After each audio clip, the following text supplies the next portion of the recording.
क्यों दे रहे हो? 85% दे दो। 33% रिजर्वेशन क्यों दे रहे हो? 85% दे दो। धन्यवाद अध्यक्ष महोदय जी।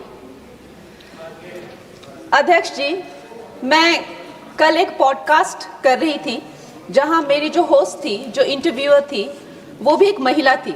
तो उन्होंने मुझसे कहा कि महिला आरक्षण बिल आ रहा है तो विपक्ष ये कह रहा है, वो कह रहा है। तो मैंने उन्हें एक सवाल पूछा। मैंने कहा, आप अपने दिल पर हाथ रख के कहिए, in the history of mankind, in the history of womankind, in the history of the world, क्या कभी भी महिलाओं को ये प्रिविलेज मिला है? क्या कभी भी महिलाओं के लिए ऐसा स्वर्णिम काल, जिसे अमृत काल कहा जाता है? मैंने कहा, आप दिल पे हाथ रख के बताइए कि isn't it the best time to be a woman? और वो मुस्कुरा के, almost she giggled and laughed. She said, yes, this is the best time to be a woman. और आज विपक्ष वाले हो चाहे पक्ष वाले हो, सबसे पहले तो मैं सारी मातृशक्ति को तहे दिल से बधाई देती हूँ कि हम इतिहास का हिस्सा बने हैं। जो आज तक महिलाओं की एक इमेज रही है, सब महिलाओं ने बात रखी अपनी, चाहे हम लोग आज भी हर दिन पेपर में पढ़ते हैं बेटियों को जहर देके मार दिया गया, चाहे हम हर एक महिला के दिल में एक दर्द है अध्यक्ष महोदय।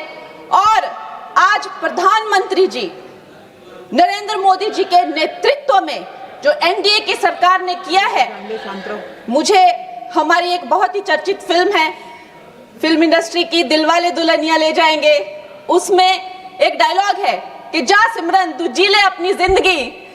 तो आज हमारी सरकार ने इस भारतवर्ष की बेटियों को कहा है, महिलाओं को कहा है, सारे पिंजरे टूट गए हैं, सारी दीवारें टूट गई है, जाओ बेटियों तुम जी लो अपनी जिंदगी। हम महिलाओं के लिए ये बहुत बड़ी बात है। मैं सारी महिलाओं को, यहाँ बैठी हुई सारी मेरी बहनों को बहुत बहुत बधाई देती हूँ। अध्यक्ष महोदय, भारत की बेटी वैदिक काल में जब दृष्टा बनी, दर्शनी बनी, विदुषी बनी, तो वो गार्गी और मैत्री बनी। मध्यकाल में जब वो लड़ी, उसने नेतृत्व किया, वो रानी लक्ष्मीबाई बनी, वो अबक्का बनी।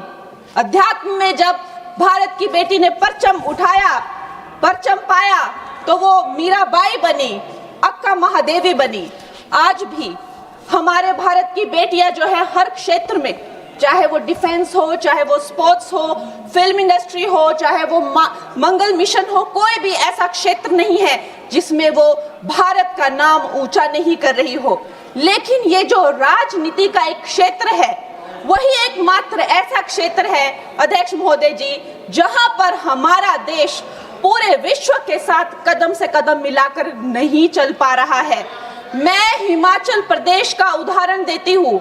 हमारे पास 68 एमएलएज हैं, लेकिन सिर्फ एक महिला एमएलए है, सिर्फ एक। लेकिन बाकी देश भी इसी तरह की जो है, चाहे 8%, 9% का वुमेन इंक्लूजन, अरे मेरे को प्लीज वुमेन्स बिल पे बोलने दीजिए ना। तो अभी पूरे देश की जो असेंबली का है, यही रेट चल रहा है।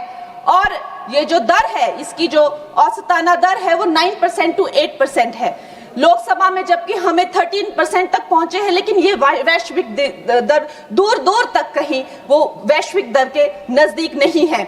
लेकिन आज जब ये महान उत्सव हमारी जिंदगियों में आया है, तो प्रधानमंत्री जी का एक शब्द मुझे याद आता है कि पेट में चूहे दौड़ना। कांग्रेस के पेट में जब भी कुछ अच्छा होने लगता है तो चूहे इनके दौड़ने लगते हैं, और वैसे ही चूहे दौड़ने शुरू हो गए हैं। अभी प्रियंका गांधी जी कह रही है कि संविधान ही बदल देंगे, यहाँ पे जो है डेमोक्रेसी ही खत्म कर देंगे, कुछ भी करने को जाते हैं तो डेमोक्रेसी खत्म कर देंगे। आप थोड़ा भी अगर कॉमन सेंस यूज करें कि जो लोकप्रिय नेता है, जो डेमोक्रेटिकली इलेक्टेड नेता है प्रधानमंत्री जी, जिन्हें डेमोक्रेसी ने उनकी पार्टी को लाया है, वो उस डेमोक्रेसी को क्यों खत्म करेंगे? वो थोड़ा ना कोई इंदिरा गांधी जी की तरह उनसे कोई कुर्सी ले रहा है तो उनको कुर्सी पे हक जमा के रखना है, तो वो डेमोक्रेसी खत्म करनी ही पड़ेगी। ऐसी तो कोई स्थिति है ही नहीं।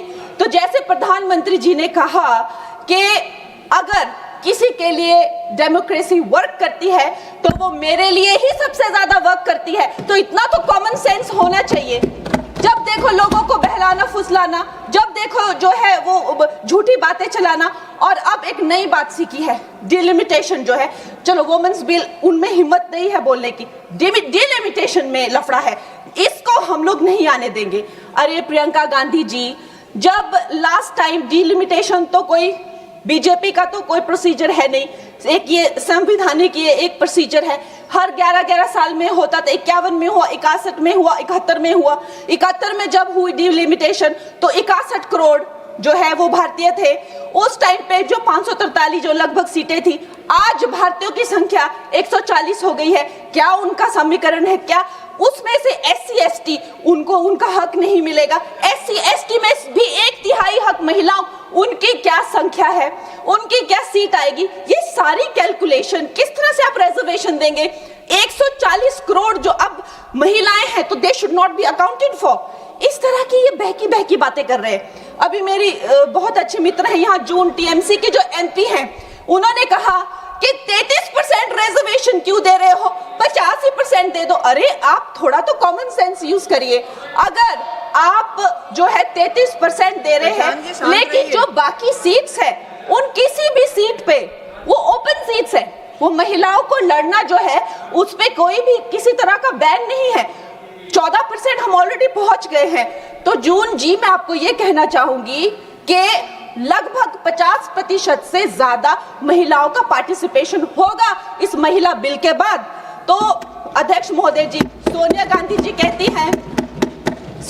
जी कहती हैं कि इनको इतनी जल्दी क्यों है, ये महिला बिल इतना जल्दी में क्यों लाते हैं? तो आपकी तरह होना चाहिए था कि 30 साल जो है आपने इस बिल को लटका के रखा। अवश्य मैं इस बात से अग्री करती हूँ कि प्रधानमंत्री जी जो है महिलाओं को न्याय दिलाने के लिए जल्दी में है, क्योंकि जो काम 60 साल में नहीं हुए वो उन्होंने 10 साल में ही करके दिखा दिए। चाहे वो करोड़ों मकान पक्के किए हो, चाहे वो गैस सिलेंडर दिए हो, चाहे वो महिला को डिफेंस में लाना हो, चाहे वो गर्भवती महिलाओं को 12 वीक से लेकर 26 वीक की हॉलीडे हो, न जाने कितनी योजना, लखपति दीदी, ड्रोन दीदी, सेल्फ हेल्प ग्रुप्स, अगर मैं बोलने लगूं तो यहाँ बहुत वक्त चला जाए। लेकिन एक बात पक्की है कि वो एक जल्दी में है, महिलाओं को न्याय दिलाने की जल्दी। और ये जल्दी अब की नहीं है, ये जल्दी जब से वो हेड ऑफ गवर्नेंस बने हैं तब से है। गुजरात में भी बाकी स्टेट्स की तरह गुजरात जब वो चीफ मिनिस्टर बने तो एक फीमेल फिटिसाइड का जो एक प्रैक्टिस थी उसकी चपेट में था। उस टाइम उन्होंने, देखिए रूल हर जगह होते हैं, लेकिन एक लीडर की संवेदनशीलता देखिए, वहां पे उन्होंने एक जन को नुक्कड़ नाटक करने के लिए, जहां पे एक भ्रूण जो है वो माता से बात करता है कि माँ मैं जीना चाहती हूँ, कि माँ मैं आपकी तरह बनना चाहती हूँ, मैं भी कुछ अच्छा करूंगी, उससे करके लोगों में जो संवेदनशीलता आई, जो आत्मीयता आई, जो एक गर्ल चाइल्ड के लिए उनके मन में एक भाव उठा, उसके करके आप देखिए इंडिपेंडेंट इंडिया की हिस्ट्री में 1000 मेल चाइल्ड पर पहली बार 1020 फीमेल चाइल्ड हुए हैं। ये प्रधानमंत्री जी की कमिटमेंट है फॉर गर्ल चाइल्ड। लेकिन इन लोगों को जो है इस बात का दुख होता है। अध्यक्ष महोदय जी, मैं आपसे ज्यादा अध्यक्ष महोदय जी, मैं ये बात आपके संज्ञान में लाना चाहती हूँ कि एक तरफ तो प्रधानमंत्री जी की नीति है और दूसरी तरफ जो है वो है कांग्रेस के लोग, विपक्ष के लोग आप कह लीजिए। MLA फूल सिंह जी ने इसी जनवरी में कहा कि अगर महिलाएं आकर्षक होंगी तो रेप तो होंगे ही। सोचिए, ये इनकी मानसिकता है। TMC के MP तपस पाल ने कहा, I will let loose my men to rape your women। ये इनकी मानसिकता है महिलाओं के लिए। मुलायम सिंह यादव जी ने कहा था, आज धर्मेंद्र यादव जी कह रहे थे ना कि हम फेमिनिस्ट हैं, उन्होंने कहा था कि अगर ये बिल आएगा तो सिर्फ जो अर्बन महिलाएं हैं वही पार्लियामेंट में आएगी और उसके करके जो है सीटियां और तालियां बजाने की जैसे जो है पुरुष काम करेंगे, उनको कौन संभालेगा? ऐसी इनकी मानसिकता है बेटियों के लिए। अध्यक्ष महोदय जी, जब मुझे टिकट 2024 में जब मुझे टिकट मिला था तो मेरा एक फोटो लगाकर उसके नीचे कांग्रेस के प्रवक्ता ने लिखा था कि मंडी में क्या भाव चल रहा है। इन्होंने, अध्यक्ष महोदय जी, मैं कलाकार हूं, मैंने रानी लक्ष्मीबाई जैसे स्वतंत्रता सेनानी से लेकर गैंगस्टर में एक भटकी हुई युवती से लेकर फैशन के ड्रग एडिक्ट से लेकर मैंने हर तरह का किरदार निभाया। रजो में एक सेक्स वर्कर से लेकर मैंने तलाईवी में एक लीडर की तरह हर किरदार निभाया है, जिसके लिए मुझे कई राष्ट्रीय सम्मान भी मिले हैं। ये एक कलाकार का धर्म होता है कि किसी भी कला में ढल जाना, लेकिन इन्होंने मेरी फिल्म के किरदार के फोटो यूज करके उसके प्रमोशन, जब मैं किसी उसके वो यूज करके नीचे लिखा कि मंडी की लड़कियों के क्या भाव है। अध्यक्ष महोदय जी ये भूल गए कि ये वो मंडी नहीं जो आपको फिल्मों में दिखाई थी, एक मंडी जो फ्लैश मार्केट को लेकर एक फिल्म बनी थी मंडी, लेकिन ये भूल गए ये वो मंडी है जहां मांडव ऋषि ने तपस्या की थी।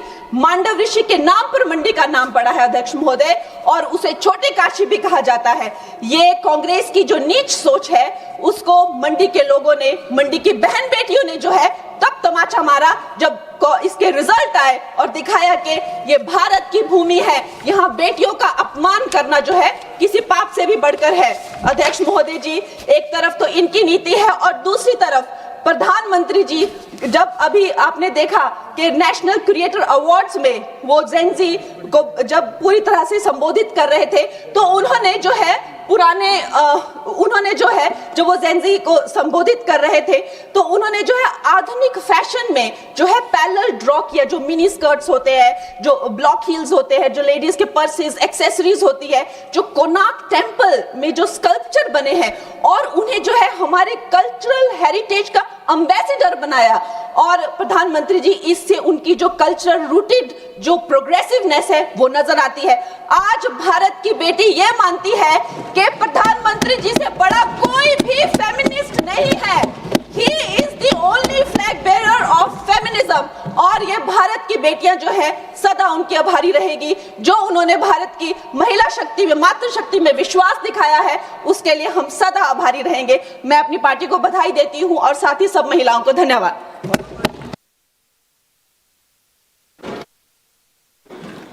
श्री अब्दुल रशीद शेख।